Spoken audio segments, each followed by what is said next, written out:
Kami dari Regu Edelweiss akan menampilkan sebuah drama yang berjudul Batu Menangis. Sebelum kami memulai dramanya, izinkan kami untuk memperkenalkan diri terlebih dahulu. Perkenalkan, nama saya Canitra, saya di sini sebagai narator. Perkenalkan, nama saya Syakira, saya di sini sebagai pemuda satu. Perkenalkan, nama saya Zahra, saya di sini berperan menjadi pemuda dua. Perkenalkan, nama saya Nena, saya di sini berperan menjadi pemuda tiga. Perkenalkan, nama saya Vanessa sebagai trainee. Perkenalkan, nama saya Aida sebagai ibu. Selamat menyaksikan.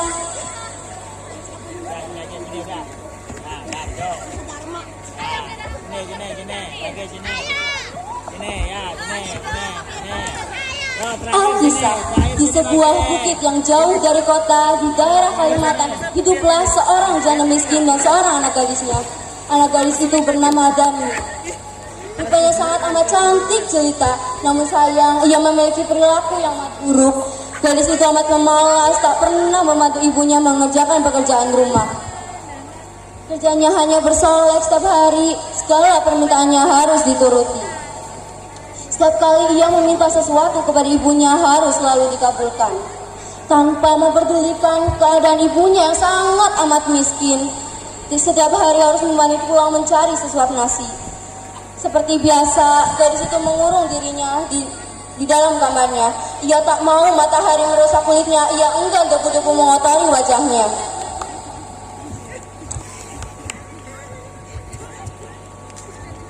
Ibu, bukankah aku sudah ngobrol lagi? Setiap aku bangun, ibu harus menata kamar ini hingga rapi, menyiapkan lulur, air hangat, dan membuatkan minuman sari buah untukku. Kamu itu sudah besar, nak, bisa mengerjakan semuanya itu sendiri. Ibu kan tahu aku lagi sibuk. Gimana sih, Bu? Sang ibu hanya mengelus dada, hatinya gelisah. Kesibukan mempercantik diri hanya itulah yang dilakukan putrinya setiap hari. Matahari mulai memancarkan sinarnya. Sang ibu mulai bersiap-siap untuk berangkat ke sawah untuk bekerja. Ia tidak lupa untuk mengajak Darmi untuk membantunya di sawah. Ayo bantu ibu bekerja di sawah. Ibunya siapa? Gak mau, Bu. Kalau kuku dan kulitku kotor gimana? Kamu tidak kasihan sama ibu, nak. Aku lagi dandan, Bu.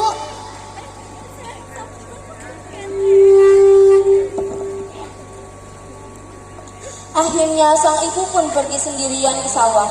Setelah ibu pulang dari rumah, Darmi langsung menghampirinya. Ibu pulang. Upahnya mana? Nah, ini dia. Jangan, nak, uang itu untuk membeli beras. Pecaku habis, Bu. Mesti harus beli yang baru. Kamu ini jadi anak misalnya cuma minta-minta aja, tidak mau bekerja. Meskipun marah, sang ibu tetap memberikan uang itu kepada Darmi. Keesokan harinya, ketika ibunya pulang dari bekerja, si Darmi meminta lagi uang upah yang diperoleh ibunya untuk membeli alat kecantikan yang lain. Keadaan itu terjadi setiap hari. Suatu hari, sang ibu mulai mencoba untuk membujuk anaknya agar mencoba mengubah tabiat buruknya. Bu, uangnya mana? Nak, coba kamu bantu ibu bekerja di sawah. Apa sih, Bu? Kamu ini, ibu kan sudah tua. Jika ibu dipanggil Tuhan, maka ibu tak khawatir lagi. Engkau bisa mengurus dirimu sendiri. Kita itu orang miskin, kita harus tetap bekerja untuk bisa makan. Siapa suruh jadi orang miskin? Lagi pula aku tidak pernah meminta kamu jadi ibuku. Baiklah anakku, ibu hanya memohon agar kamu tidak mengurung diri di rumah. Kenahilah lingkunganmu agar ibu terima jika suatu saat dipanggil oleh Tuhan. Hari berganti hari, akhirnya sang anak mau menerima kehendak ibunya.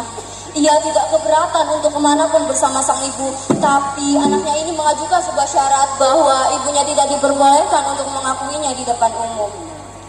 Sebagai seorang ibu tentulah hatinya teriris mendengar itu, namun sang ibu pun menyetujuinya. Hingga pada suatu hari, gadis itu diajak ibunya turun ke desa untuk berbelanja di pasar yang letaknya jauh dari tempat tinggal mereka. Anak gadis itu berjalan melenggang dengan memakai pakaian yang bagus dan bersolek agar orang di jalan melihatnya akan mengagumi kecantikannya. Ketika mereka mulai memasuki desa, orang-orang desa memandangi mereka. Mereka begitu terpesona melihat kecantikan anak gadis itu. Terutama para pemuda desa yang tak puas-puasnya memandangi pesona gadis itu. Namun ketika melihat orang yang berjalan di belakangnya, sungguh kontras keadaannya. Hal itu membuat orang bertanya-tanya. Coba lihat wanita itu deh, cantik sekali kan? Iya benar, wanita itu bagai bidadari surga, adalah panasnya, tak sanggup aku menahan untuk melihat kecantikannya. Bahkan lebih cantik daripada bunga mawar. Rasanya aku tertarik untuk mengenalnya. Tapi siapa ya yang di belakangnya? Apa mungkin dia itu... Jangan berpikir yang macam-macam. Gak boleh menduga yang tidak baik tahu. Kamu mana? Mau berkenalan dengan dia? Di antara orang yang melihatnya itu, seorang pemuda mendekati dan bertanya kepada gadis itu. Hai cantik. Halo. Siapa yang berjalan di belakangmu itu? Apakah itu ibumu? Bukan, dia itu budakku. Hai manis, yakin dia itu bukan ibumu? Bukan, sudah aku bilang berkali-kali, dia itu budakku. Pergi sana. Astaga, jangan begitu. Hargai orang ini meskipun dia budakmu.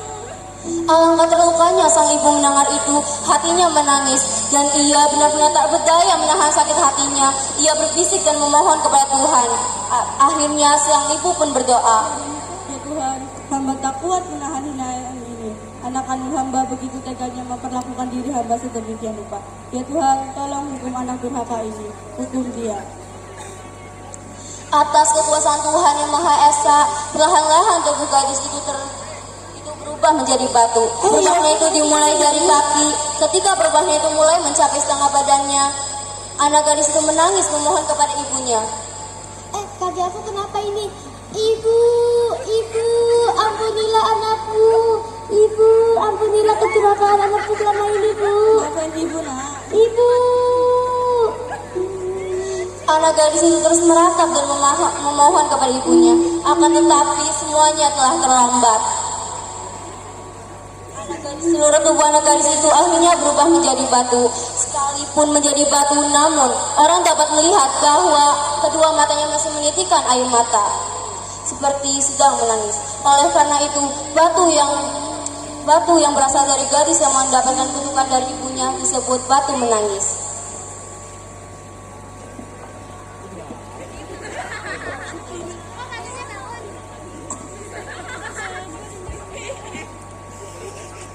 Air mata seorang ibu tidak akan sia-sia, kesombongan seorang anak akan menjadi penyesalan.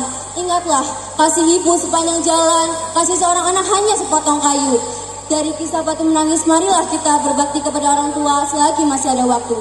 Batu boleh membeku, tapi pesan dari kisah ini akan selalu hidup. Hormatilah orang tuamu, cintailah mereka, karena dari mereka lah hidup kita bermula. Terima kasih atas perhatian hadirin, salam hangat dari kami, para pemain legenda Batu Menangis. Wassalamualaikum warahmatullahi wabarakatuh.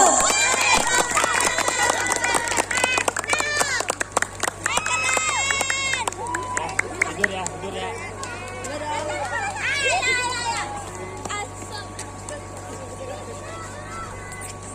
Darmi. Ana Darmi. Ana sih.